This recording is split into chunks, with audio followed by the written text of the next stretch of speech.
l'axe 4 du FEP est organisé par la DPMA avec l'appui de l'ASP pour faire un point d'étape de la mise en œuvre de ce programme. Programme dont les objectifs sont de valoriser les ressources locales et les acteurs locaux avec une méthode basée sur le partenariat.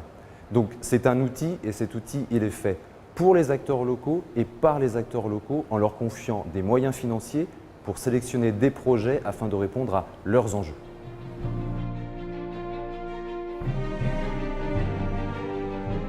L'objectif de développement durable dans les zones de pêche, c'est ça l'axe 4. En France, la démarche a pris une dynamique assez rapidement et la mobilisation de 11 zones, la détermination de leurs objectifs, de leur stratégie, a été un exercice qui a, si je regarde avec le recul dans le reste de l'Europe, a été très porteuse. Il y a de nombreux projets dans chacune des zones et à peu près chaque groupe est maintenant bien engagé dans la sélection et la mise en œuvre de projets.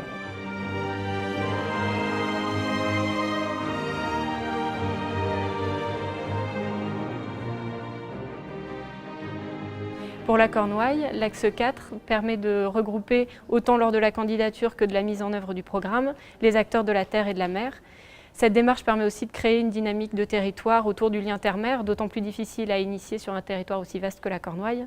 Enfin, l'axe 4, par son réseau d'acteurs et par les financements locaux qu'il appelle, permet de sensibiliser les professionnels de la conchyliculture et de la pêche à l'importance du développement local pour le développement durable de leur activité sur le territoire. Le souhait principal, c'est peut-être de mieux faire connaître cet outil que nous apporte l'Europe et faire en sorte que les collectivités locales soient un peu des ensembliers qui permettent de favoriser le dialogue entre tous les acteurs, professionnels, les privés, associatifs, et qu'on construise ensemble des projets de développement sur le plan local.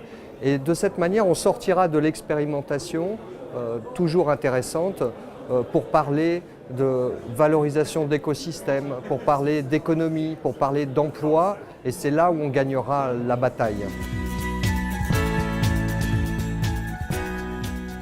L'axe 4 du Fonds européen pour la pêche est une démarche innovante à travers laquelle les professionnels de la pêche et de l'aquaculture constituent des acteurs clés du développement territorial. C'est aussi une démarche qui a permis l'émergence de projets concrets, innovants et qui intègrent toutes les facettes de la durabilité, la préservation de l'environnement, le développement économique et la création d'emplois locaux. 11 groupes FEP ont été sélectionnés en France et ces 11 groupes rassemblent des comités de programmation, des animateurs en charge de mettre en œuvre le programme et également des porteurs de projets qui bénéficient de ce financement.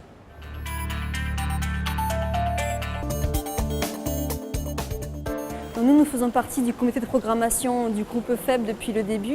Et donc c'est vrai que c'est une plateforme d'échange avec tous les acteurs de la pêche de près et de loin qui est très intéressant. Et donc on a déposé un projet avec le CNRS et le laboratoire océanographique de Banyuls sur le suivi de la qualité des eaux. L'apport de ce groupe FEP, c'est bien sûr un outil financier, mais c'est aussi un outil de dialogue pour la concertation. Nous avons notamment un projet de découverte des métiers de la mer par l'image, pour les jeunes et par les jeunes.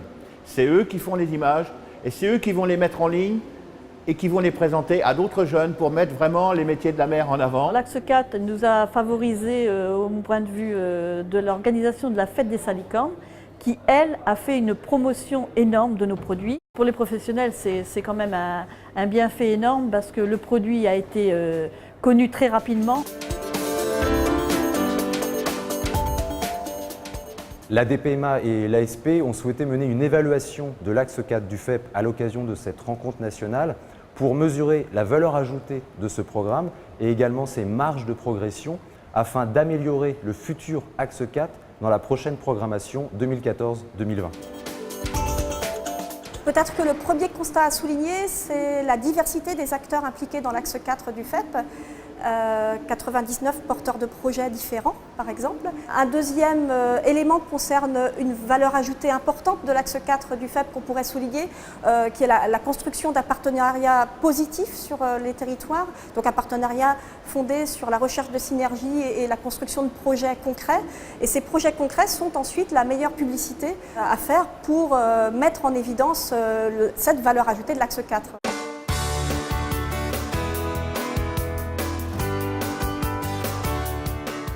L'axe 4 nous a vraiment permis de nous rencontrer, déjà la filière conche, la filière pêche.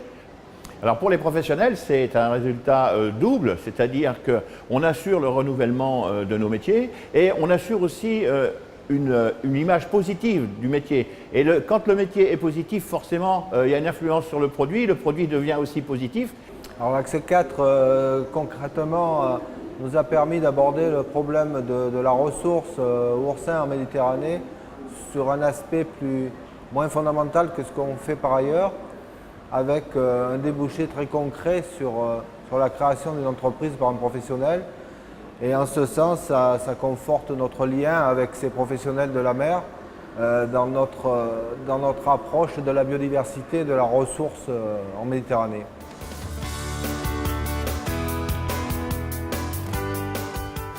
C'est vrai que la plus-value de l'axe 4, c'est bien sûr le levier financier. Ça a été également, dans le cadre du comité de programmation, la rencontre entre les pêcheurs, l'association du pays Pyrénées-Méditerranée et la Fédération de tourisme de terroir. Donc je dirais que ce plan de promotion n'est que le démarrage d'une action plus large de valorisation de la pêche et des produits de la mer.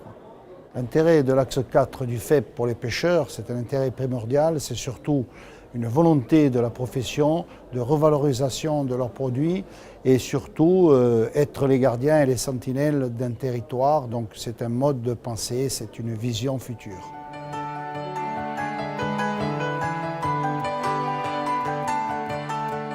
L'axe 4, nous on le prend à la conchyliculture pour ce qu'il est, c'est-à-dire une expérimentation.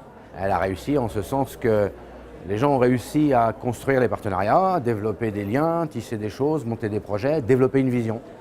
Là où effectivement c'est difficile de juger, c'est que cette vision elle a 10-15 ans et on est à peine à 3 ans de programmation.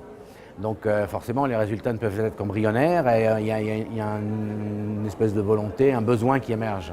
Nous on pense qu'il faut que les axes 4 actuels perdurent et qu'ils aient plus de moyens et qu'il faut ajouter une fonction de base à l'animation de territoire entre les acteurs du développement local. Il faut ajouter une mission de vulgarisation, de transmission des savoirs, de remontée des savoirs empiriques, de transmission des savoirs acquis et faire en sorte que cette animation et cette vulgarisation deviennent le cœur de cible.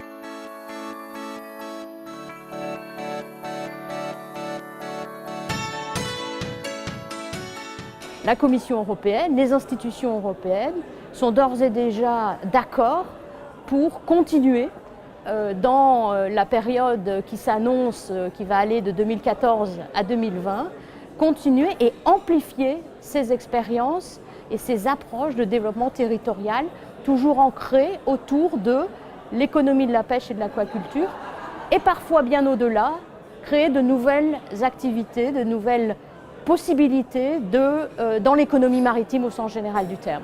Nous avons deux ambitions pour l'avenir de l'axe 4. La première, c'est le développement d'une synergie entre le Fonds européen pour la pêche et les autres fonds européens qui soutiennent les projets de développement territorial et partenarial. Nous souhaitons également que le futur axe 4 intègre, plus encore qu'aujourd'hui, les grandes problématiques économiques de la pêche.